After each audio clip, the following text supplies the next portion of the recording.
कुछ major changes madam ने किए थे, फाइनेंस मिनिस्टर ने।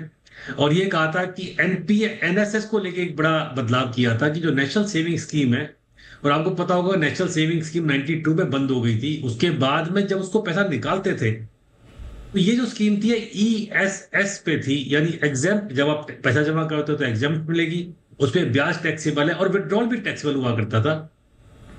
तो 29 अगस्त 2024 पर उस पर ब्याज देना बंद कर दिया था सरकार ने।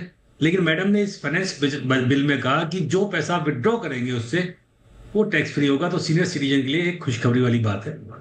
तीसरा जो चेंज किया था वो किया था एफडीआर पर। और आपको पता होगा कि सीनियर सिटीजन्स को और महिलाओं को भी काफी इनकम पैसिव होती है। तो जो टीडीएस की लिमिट 50,000 रुपए थी टीडीएस कटने की बैंक एफडीआर पर, उसको बढ़ाकर 1 लाख रुपए कर दिया था। तो जो हमारे सीनियर सिटीजन्स हैं उनका अब 1 लाख रुपए तक का अगर ब्याज आ रहा है हम्म। तो 15 देने की जरूरत नहीं है। और बाकी लोगों के लिए 40,000 से बढ़ाकर 50,000 रुपए कर दिया था। एक रिलीफ और दिया था बहुत बड़ा, जिनके बच्चे विदेश में पढ़ाई कर रहे हैं उनको कहा था कि अगर आप एजुकेशन लोन लेकर इसको रेमिटेंस करते हैं, और सुमिता जी हमने आपके माध्यम से भी माननीय वित्त मंत्री जी को अनुरोध किया था कि जो एजुकेशन लोन लेके बच्चों की फीस भर रहा है विदेश में, उस पर भी टीसीएस कलेक्ट करना बहुत गलत बात है। तो डबल ये नुकसान होता है उसको। तो हमारी बात शायद सुन ली मैडम ने और ये कह दिया कि अगर आपने एजुकेशन लोन लेके रेमिटेंस आप कर रहे हैं और विशेषकर एजुकेशन फीस में, तो फिर आप पर टीसीएस का 0.5% का नियम तो वो लागू नहीं होगा।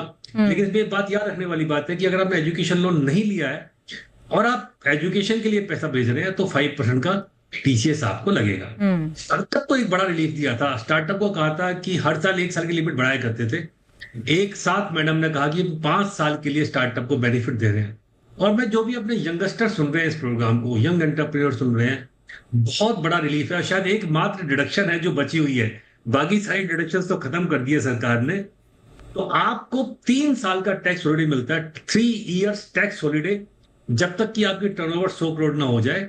और उसकी लिमिट को बढ़ाकर, उसकी टाइम लिमिट को, जो सनसेट क्लॉज था 31 मार्च 25 को, उसको बढ़ाकर 31 मार्च 2030 कर दिया है। ये बहुत बड़ा रिलीफ है हर स्टार्टअप को, एलिजिबल स्टार्टअप को। मैं कहता हूं जरूर अप्लाई करना चाहिए डीपीआईआईटी के पास में और इस रिलीफ को लेना चाहिए।